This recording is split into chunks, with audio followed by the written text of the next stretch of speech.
I hope you all are doing well. So कैसे हो आप लोग? इससे पहले कि हम लोग सबऑर्डिनेट कोड को डिस्कस करें, some important announcement for you कि हम लोग लक्ष्मीकांत का ये सीरीज चल रहा था जिसमें हम लोग साइलेंट फीचर से लेकर हाई कोर्ट तक डिस्कस कर चुके हैं एंड ट्रिब्यूनल भी डिस्कस कर चुके हैं। ये चैप्टर सबऑर्डिनेट कोड के बारे में है। और उससे पहले कि अगर आप हम लोग मेरे चैनल पर नए हैं तो please subscribe our channel civil aspirant with Narendra and share with your friend. And अगर आपको वीडियो हमारा अच्छा लग रहा होगा तो please like our video. So let's start subordinate code.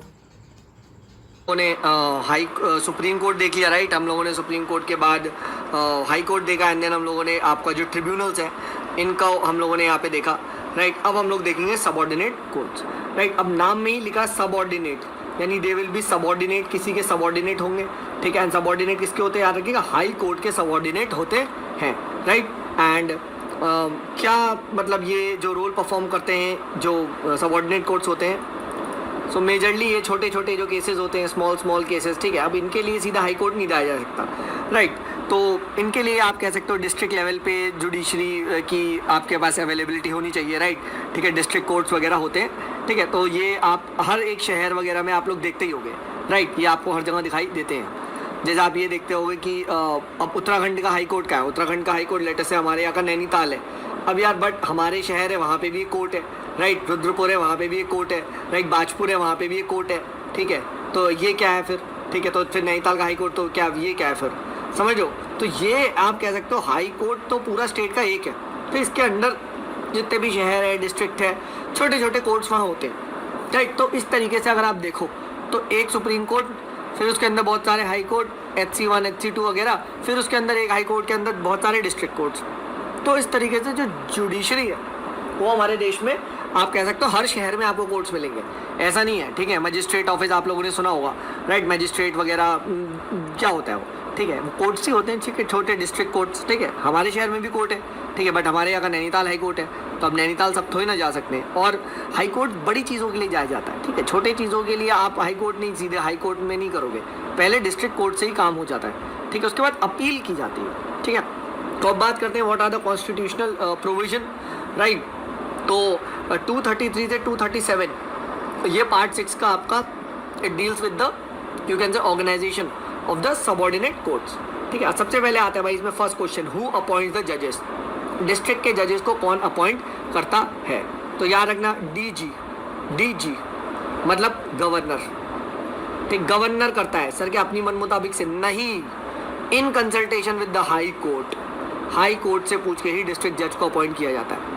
अब यहाँ पे याद रखना हाई कोर्ट की हमने कंडीशन पढ़ी थी कि 10 years in of you can से सर्विस, 10 years ऑफ एडवोकेट होना चाहिए, ठीक है। इस टाइप से होता है, ठीक है, हाई कोर्ट का जज बनने के लिए, ठीक है। 10 मैंने बात करी थी, ठीक है। 10 years in the high court में होना चाहिए, या फिर 10 years ऑफ आपका 10 years जुडिशियल सर्विस होनी चाहिए, ठीक है। 10 years आपका एडवोकेट होना चाहिए हाई कोर्ट में, ठीक है। This was the condition. यहाँ क्या आती है, यहाँ आता है 7 years, याद रखना। यानी a person to be appointed as the judge should have the following qualification, he should have been an advocate or a pleader for 7 years। तो डिस्ट्रिक्ट क्या है, D7, डिस्ट्रिक्ट कोर्ट्स में 7 चलता है, ठीक है।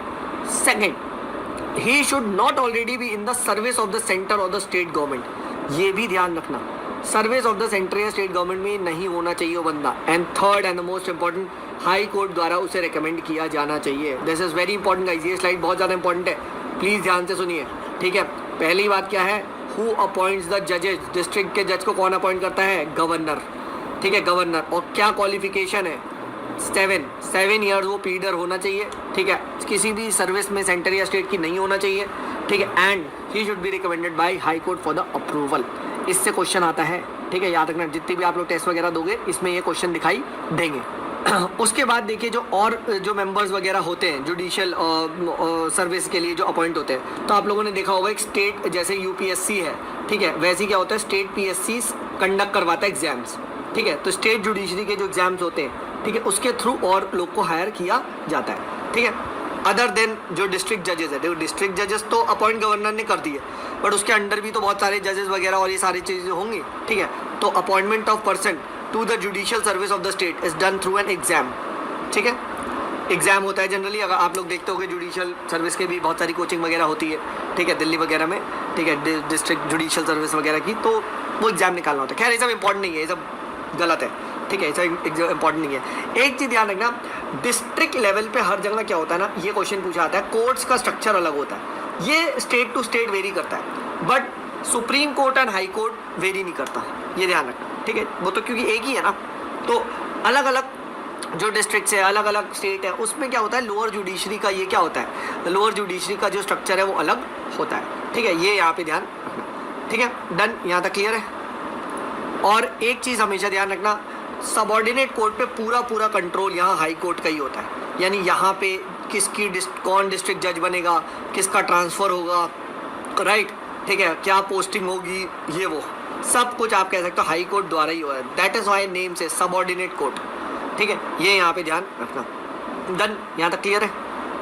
फिर यही देखो जो डिस्ट्रिक्ट कोर्ट्स है, अगर ये सिविल साइड में देखा जाए, सिविल केसेस सॉल्व करे, ठीक है, और क्रिमिनल केसेस भी सॉल्व कर सकती है, ठीक है, तो दो अलग अलग पार्ट में बच जाती है, ठीक है। अगर ये क्रिमिनल केसेस वगैरह को कर रही है तो इसे आप कह सकते हो सेशंस कोर्ट, ठीक है, सेशंस कोर्ट बोला जाता है, ठीक है, इस टाइप से आप देख सकते हो, ठीक है। तो अगर आप देखो हाई कोर्ट हो गया, हाई कोर्ट के अंदर पूरा का पूरा क्या है, सबऑर्डिनेट कोर्ट हो गया, उनके अंदर और सारे कोर्ट हो गए, ठीक है, सबऑर्डिनेट जज कोर्ट, मुंसिफ कोर्ट, ठीक है, फिर उसके बाद होता है chief judicial magistrate court, judicial magistrate court, ठीक है। बस एक चीज़ जानना, सेशन कोर्ट्स जो होता है वो क्रिमिनल केसेस के लिए होता है, और सिविल केसेस के लिए आपका जनरली डिस्ट्रिक्ट कोर्ट्स होता है, ठीक है। अब नाम बस बोल दिया जाता है, जब वो क्रिमिनल केस सुन रही है तो सेशंस कोर्ट हो जाएगा, ठीक है। तो इस टाइप से क्या है, आप कह सकते हो there are 3 tiers of the civil and criminal courts below the high court, ठीक है, ये याद रखना। सबसे हाईएस्ट अथॉरिटी कौन सी होती है, डिस्ट्रिक्ट जज, ये it is the highest judicial authority in the district. But अब खुद दिमाग लगाओ, डिस्ट्रिक्ट तो एक होता है, लाइक अपना डिस्ट्रिक्ट है ऊधम सिंह नगर,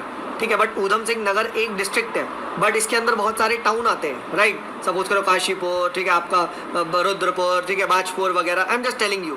तो अब डिस्ट्रिक्ट कोर्ट तो एक डिस्ट्रिक्ट के लिए हो गई ना, ठीक है। अब डिस्ट्रिक्ट कोर्ट के बाद सिटी लेवल पे भी तो कुछ होना चाहिए, राइट, ठीक है, अपने स्टेट में, अपने सिटी में भी है, तो और छोटे छोटे कोर्ट्स में ऐसे बचता जाता है, ठीक है, ये यहाँ पे ध्यान रखना, ठीक है। एंड डिस्ट्रिक्ट जज के पास क्या होती है, it possesses both original as well as appellate jurisdiction in both civil as well as criminal matters. तो सबसे पहला क्वेश्चन ये पूछा जा सकता है कि डिस्ट्रिक्ट कोर्ट्स में क्रिमिनल केसेस फाइल किए जा सकते हैं, बिल्कुल sir, you can file the criminal cases in the district court, ठीक है, ये यहाँ पे ध्यान रखना।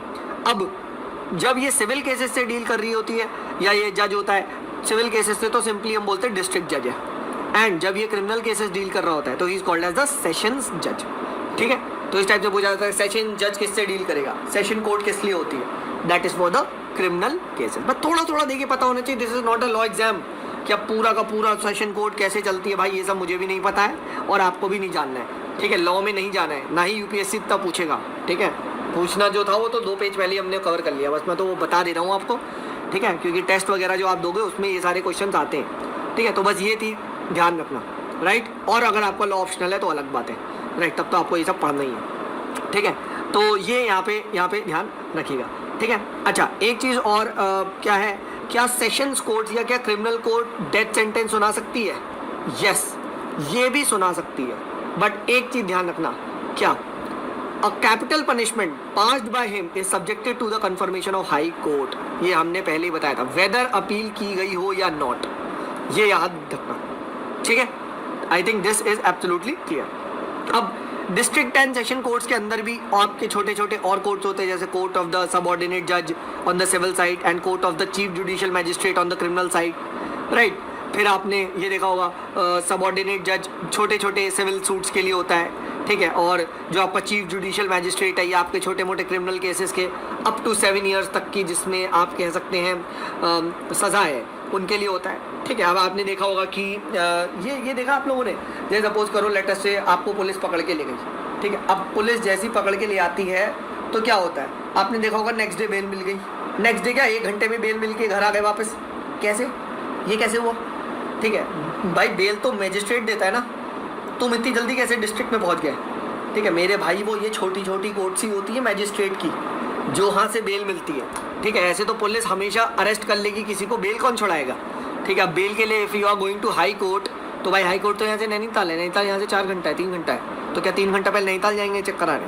नहीं, हर एक शहर की, हर एक स्टेट की, आपके हर एक सिटी की अपनी एक मैजिस्ट्रेट बॉडी होती है जहाँ से इफ़ यू वांट, तो जैसे पुलिस ने आपको यहाँ पकड़ा, आप सिंपली जाओ और आपको मिल जाएगा, ठीक है, अपने लॉयर को भेज दो, काम हो जाएगा, ठीक है। तो ये बेल वही देते हैं। तो ये छोटे मोटे केस अनटिल अनलेस बहुत ही बड़ा आपने कुछ कांड ना कर दिया हो, ठीक है, मर्डर वर्डर कर दिया तो अलग ही बात है, ठीक है, बट स्टिल, ठीक है, 7 ईयर्स तक का याद रखना, पनिशेबल इम्प्रेजमेंट वगैरह ये सब देखते हैं, ठीक है। तो ये याद रखिएगा। फिर सिमिलरली सिविल साइड में और नीचे जाएंगे तो there is a court of munsif, and on the criminal side there is a court of judicial magistrate, ठीक है, ये यहाँ पे ध्यान रखना, ठीक है। एंड मुंसिफ क्या प्रोसेस करता है? Munsif possesses jurisdiction and decide civil cases of small amount, ठीक है, छोटे छोटे। एंड जो जुडिशियल मैजिस्ट्रेट है वो आपका क्रिमिनल केसेस देखता है, कौन से? अप टू 3 ईयर्स के, अप टू 3 साल के देखे जाते हैं, ठीक है, इस टाइप से देखा जा सकता है। सिमिलरली आपने देखा होगा मेट्रोपॉलिटन सिटीज़ में there are city civil courts होते हैं, ठीक है, अलग अलग है, ऐसे कोई याद वाद नहीं करना, बस थोड़ा थोड़ा होना चाहिए। कुछ स्टेट्स में पंचायत कोर्ट्स भी होते हैं, ठीक है। तो ये क्वेश्चन पूछा जा सकता है यूपीएससी में, different states have different structure for the judicial level at the district level, ठीक है। सबऑर्डिनेट कोर्ट्स का structure are different for different state, true या false? This is a true statement my friend, ठीक है। Subordinate courts का हर state में अलग अलग होता है, ठीक है। तो ऑब्वियस ही बात है, यूपीएससी कभी भी ऐसा क्वेश्चन तो पूछेगा नहीं कि एक पर्टिकुलर स्टेट में, हाँ है ना। तो ये यहाँ पे ध्यान, ठीक है गाइस। तो I hope this is clear. इसी के साथ हमने क्या कर लिया, इसी के साथ हमने जो सबऑर्डिनेट जजेस वगैरह है और सबऑर्डिनेट कोर्ट है उसको हमने देख लिया, ठीक है। अपॉइंटमेंट ऑफ डिस्ट्रिक्ट जज किसके द्वारा होता है? गवर्नर द्वारा, ठीक है, ये ध्यान रखिएगा, गवर्नर द्वारा होता है। And 235 article is also important, control over the subordinate court lies with high court, high court के लाए किए जाते हैं, ठीक है, प्लीज रिमेंबर दिस, ये पूछा था। और कंडीशन क्या है डिस्ट्रिक्ट जज की? डिस्ट्रिक्ट जज की है D7, 7 ईयर्स वो प्लीडर होना चाहिए, ठीक है। He should not be in the service of the state, and obvious सी बात है he should be recommended by high court. High court recommend अगर ऐसा करता है फिर उसके बाद आपका जाता है क्या? गवर्नर के पास नाम, एंड गवर्नर देन आपको अपॉइंट करता है। बाकी ऑफिसर्स जो इसके अलावा जो होते हैं डिस्ट्रिक्ट जज के अलावा, उनके लिए भाई टेस्ट होता है, टेस्ट में आप एग्जाम लाए, रैंक लाए, आपको डिस्ट्रिक्ट जज वगैरह का मिल जाएगा। और आपने देखा होगा बहुत सारे स्टूडेंट्स जजेस एंड लॉ की भी तैयारी करते हैं, ठीक है guys. So with this we end the subordinate courts. तो फाइनली हमारा जुडिशरी यहीं पे समाप्त पूरा अच्छे से होता है। तो हमारा DPSP है जो कि 42nd कॉन्स्टिट्यूशन अमेंडमेंट एक्ट से इंसर्ट किया था, वो क्या कहता है? वो कहता है कि भाई गरीब आदमी को भी जस्टिस मिलेगा, ठीक है, और उसके लिए हम उसे फ्री लीगल एड देंगे। क्योंकि समझिए जस्टिस लेने का भी एक तरीका होता है, ऐसे नहीं कह सकते कि भाई आप अगर हाथ पे हाथ धरे रहोगे तो कैसे होगा। लॉ का एक प्रोसेस होता है ना, प्रोसेस में आपको जज के सामने प्रॉपर तरीके से फाइल करना है एप्लीकेशन को फाइल करने के लिए टेक्निकल टर्म्स चाहिए होते हैं, राइट। देन उसके बाद एप्लीकेशन वो कैसे आगे फॉरवर्ड होती है, देन जज कैसे हियरिंग होती है। तो यार ये अब भाई आम आदमी हम आप जैसे लोगों के लिए कौन करेगा? लॉयर्स करेंगे, and lawyers charge fees for that, ठीक है। बट भाई ये गरीब आदमी के लिए कौन करेगा यार? उसके पास तो पैसा भी नहीं है, हाँ है ना, उसके पास तो पैसा भी नहीं है, तो कुछ तो होना चाहिए। और यही आर्टिकल 39A में कहता है कि ऐसे लोग को हम फ्री लीगल एड प्रोवाइड करेंगे, ठीक है, ठीक है। एंड इसी के लिए क्या बोला गया? इसी के लिए 1987 में the legal service authority act enact किया गया। पहली बात ये ध्यान है, इसने क्या करा? इसने एक नेशनल लीगल सर्विस अथॉरिटी का गठन किया, ठीक है। एंड ये अथॉरिटी का काम है कि जितने भी आपके लीगल एड प्रोग्राम्स वगैरह हैं उसको चलाएंगे, इम्प्लीमेंट करेंगे, मॉनिटर करेंगे, इवैल्यूएट करेंगे, ठीक है। और कैसे हम लीगल सर्विस को गरीब से गरीब आदमी के घर तक हम आसानी से पहुंचा सकते हैं वो हम कर पाएंगे। जैसे आप लोगों ने देखा होगा, अगर आप लोगों ने थोड़ा भी पढ़ रहे होंगे तो प्रिजन रिफॉर्म्स हम पढ़ते हैं। अब प्रिजन रिफॉर्म्स में इट इज सेड इंडिया में बहुत सारे अंडर ट्रायल्स हैं। अंडर ट्रायल का मतलब ये है पुलिस पकड़ के ले गई और उन्हें जेल में बंद कर दिया। अब भाई उन्हें छुड़ाने के लिए बेल चाहिए।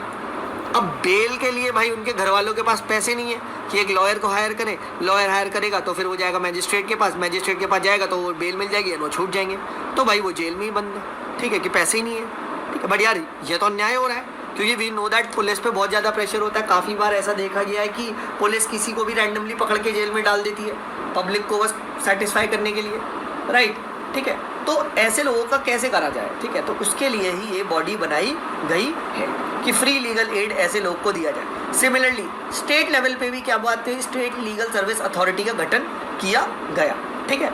एंड इसका यहाँ पे मकसद यही है, ठीक है, क्या कि भाई किस तरीके से जो लीगल सर्विसेज है उनको यहाँ पे प्रोवाइड किया जाए, ठीक है। तो ये यहाँ रखना। तो नालसा क्या करेगा, it lays down policies, principles, guidelines and frames effective and economical schemes for the state legal service authority to implement the legal services program throughout the country, ठीक है। मकसद ये है, मकसद है to provide free and competent legal services to the eligible person, ठीक है। अब ऑब्वियसली एलिजिबल पर्सन गरीब आदमी है। To organise Lok Adalat, this is also important for the amicable settlements of disputes and to organise legal awareness campaign, यानी ये awareness भी spread करते हैं। तो ये यहाँ पे पहली बात ध्यान रखना। एंड फ्री आप कह सकते हो लीगल सर्विसेज क्या क्या इंक्लूड करती है, जैसे कोर्ट की फीस भर दी, ठीक है, उसके बाद जो प्रोसेस वगैरह है वो कर दिया, राइट। उसके बाद आप कह सकते हो सर्विस और लॉयर्स प्रोवाइड कर दी, लीगल प्रोसीडिंग कैसे करते हैं, सर्टिफिकेट्स कैसे देते हैं, एंड ये ब्ला ये सब चीज़ें, पेपर वर्क वगैरह इंपॉर्टेंट नहीं है, ठीक है, जस्ट समझ लो।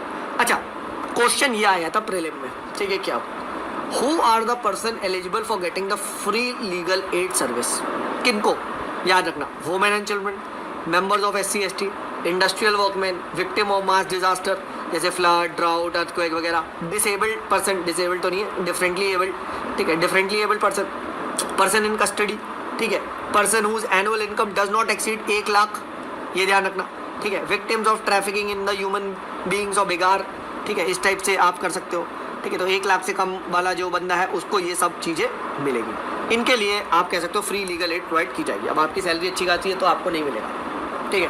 अच्छा, अब एक नालसा का एक हमने फंक्शन देखा था कि सर ये लोग लोक अदालत भी ऑर्गेनाइज करवाएंगे, ठीक है, करवाएंगे सर। तो लोक अदालत क्या होती है ना, तो देखो लोक अदालत आप ऐसे कह सकते हो एक काइंड ऑफ इनफॉर्मल सेटलमेंट भी आप मान सकते हो, ठीक है।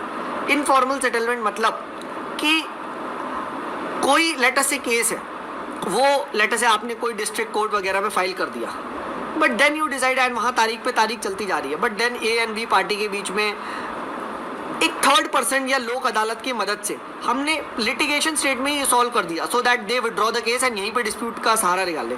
तो देखो दोनों फायदा, इनको भी जस्टिस सर्व हो गया, राइट, इनको वेट नहीं करना पड़ा तारीख पे तारीख, प्लस डिस्ट्रिक्ट कोर्ट भी फायदा हो गया कि भाई हमारा टेंशन खत्म, राइट। सो प्री लिटिगेशन स्टेज पे कोई अगर केस पड़ा है या अभी नहीं गया है कोर्ट में, तो उनको क्या किया जाता है, कॉम्प्रोमाइज और सेटल एक एमिकेबल मैनर में दोनों की सहायता से किया जा सकता है। तो एक टाइप का मीडिएशन ये आप समझ लो, ठीक है। एंड ये एक्चुअली में क्या था, लोक Adalat is based on the concept जो इंडिया में पहले प्रिवेल किया जाता था, मीडिएशन से ओल्ड फॉर्म में डिस्प्यूट्स का सेटलमेंट हो जाता था, राइट, ठीक है। तो लोक अदालत का मतलब ही यही है, क्या, पीपल्स कोर्ट, पीपल्स का कोर्ट होता है, and it is based on the Gandhian principles, ठीक है। एंड एक टाइप का आप कह सकते हो ऑल्टरनेट डिस्प्यूट रेजोल्यूशन सिस्टम का ये पार्ट है। Let's not go to the formal courts वगैरह, let's see out of settlement, हम एक टाइप का out of court settlement and Lok Adalat की मदद से कर लेते हैं, ठीक है। तो मकसद वही है कि भाई ओवरबर्डन है, बैकलॉग ऑफ केसेस बहुत सारे हैं, राइट, एंड हाई कोर्ट वगैरह में बहुत ज़्यादा लेंदी, एक्सपेंसिव, टीडियस होता है प्रोसीजर, ठीक है। तो क्यों ना बाहर छोटे छोटे केसेस को करा लिया जाए, ठीक है। एंड लोक अदालत में ये सारी चीज़ें नहीं होती, ठीक है। तो लोक अदालत क्या होता है, लोक अदालत आप कह सकते हो एक ऑल्टरनेटिव फॉर्म ऑफ एक इनफॉर्मल टाइप ऑफ आप कह सकते हो जुडिशियल प्रोसीडिंग्स है, ठीक है। ये यहाँ पे ध्यान रखिएगा वही कि भाई इनफॉर्मल, चीप, ठीक है, इस टाइप से आपको सस्ता जस्टिस कॉमन मैन को जल्दी से जल्दी मिल जाए एंड पेंडेंसी को भी कम किया जा सके, ठीक है। अब लोक अदालत देखो पहले क्या था, मतलब ऐसे बना था, बट नाउ क्या है, जो लोक अदालत है ये प्रॉपर स्टैट्यूटरी बॉडी है, क्योंकि अब ऐसे किसी भी if you form a body तो people won't take it, but it is an official body.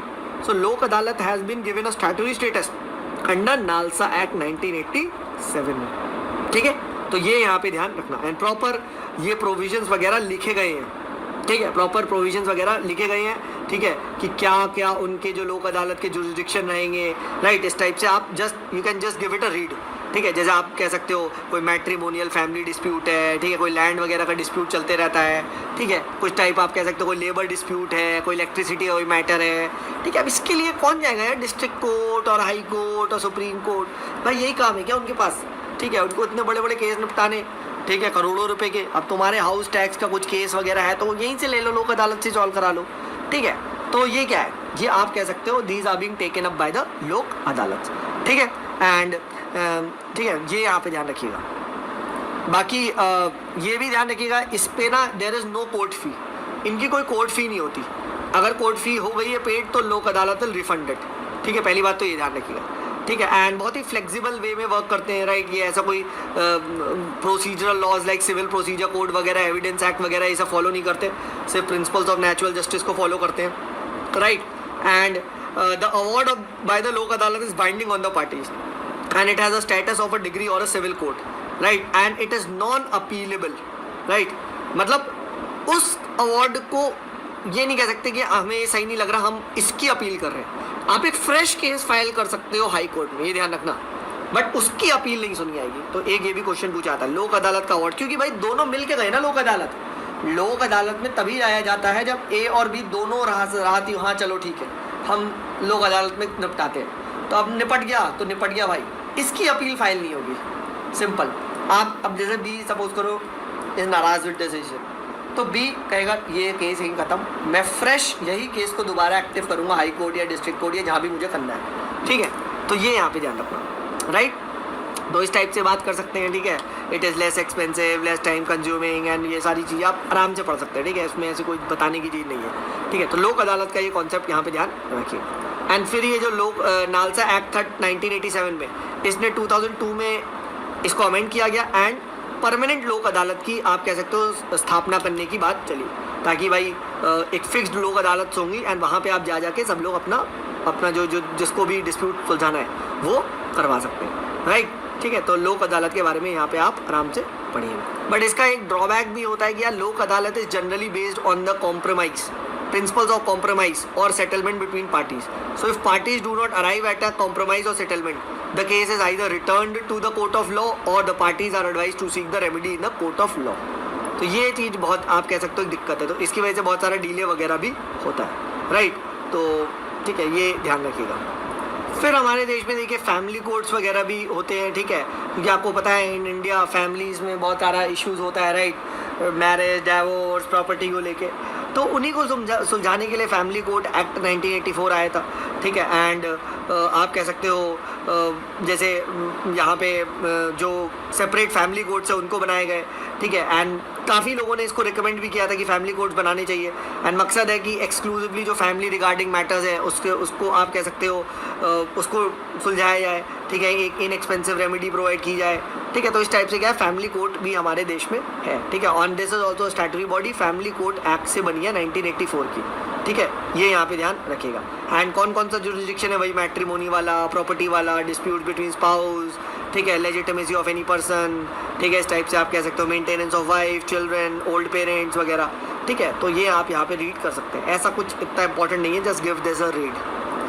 अब सिमिलरली ग्राम न्यायालय का कॉन्सेप्ट आता है, न्यायालयस, ठीक है, this is a tongue twister, ठीक है। तो ग्राम न्यायालय का क्या कॉन्सेप्ट है, ठीक है, कि भाई ग्रास रूट लेवल पे गांव वगैरह में कोर्ट्स की जो स्थापना है, ठीक है, उसको किया जाए, ठीक है। एंड एक डोर टू डोर स्टेप आप कह सकते हो जस्टिस को पहुंचाया जाए, ठीक है। तो इसलिए आप कह सकते हो ये जो ग्राम न्यायालय है, ठीक है, इसको बनाया गया है, ठीक है। एंड बेसिकली देखिए जो ये प्रिंसिपल पे जो ये काम करता है, ये सब के सब इनफॉर्मल प्रिंसिपल्स पे काम करते हैं, मतलब यहाँ कोई सिविल प्रोसीजर कोड या एविडेंस एक्ट वगैरह ये सब नहीं चलता है, ठीक है। एंड मकसद देखो इसका यही है कि भाई जो ग्रास रूट लेवल पे, ठीक है, जस्टिस की डिलीवरी करवाई जाए।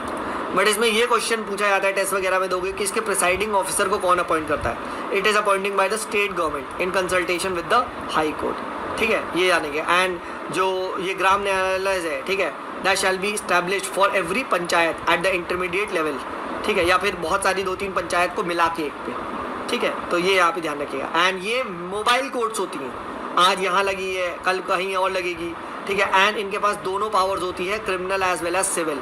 ऐसे पूछा जा सकता है ग्राम जो ये न्यायालय है, ठीक है, इनके पास क्या क्रिमिनल कोर्ट्स की पावर है, तो यस, इनके पास क्रिमिनल कोर्ट्स की भी पावर है, ठीक है, क्रिमिनल केसेस की भी पावर है, ठीक है, ये यहाँ पे ध्यान रखिएगा। एंड ठीक है, तो बाकी just give this a read, ऐसा कुछ है नहीं। ठीक है, इसमें बताने वाला। एंड वो चीज़ मैंने आपको बताई दी थी that it is not bound by the rules of the evidence provided in the Indian evidence act, ठीक है, बट ये लोग सिर्फ प्रिंसिपल्स ऑफ नेचुरल जस्टिस को फॉलो करते हैं, राइट, ठीक है। एंड इसके बारे में जस्ट आप एक रीड कर सकते हैं, ठीक है गाइस। तो ये जस्ट इसको आप आराम से पढ़ लीजिएगा, ठीक है। एंड क्या कहते हैं विद दिस, ठीक है, अब हमारा फाइनली जो कोर्ट्स का चैप्टर है, ठीक है, वो ख़त्म होता है, ठीक है। तो हमने क्या पढ़ा, सुप्रीम कोर्ट के बाद हाई कोर्ट के बाद district courts, and district court के बाद इसी में सबॉर्डिनेट जितने भी कोर्ट्स हैं, फिर फैमिली कोर्ट्स, ठीक है, ग्राम न्यायालय, लोक अदालत, ठीक है, टाइप के इनफॉर्मल कोर्ट्स वगैरह को भी हम लोगों ने कवर कर लिया, ठीक है। तो आई होप अब जुडिशरी के ट्रिब्यूनल्स की, यस ट्रिब्यूनल्स भी हमने कवर किया,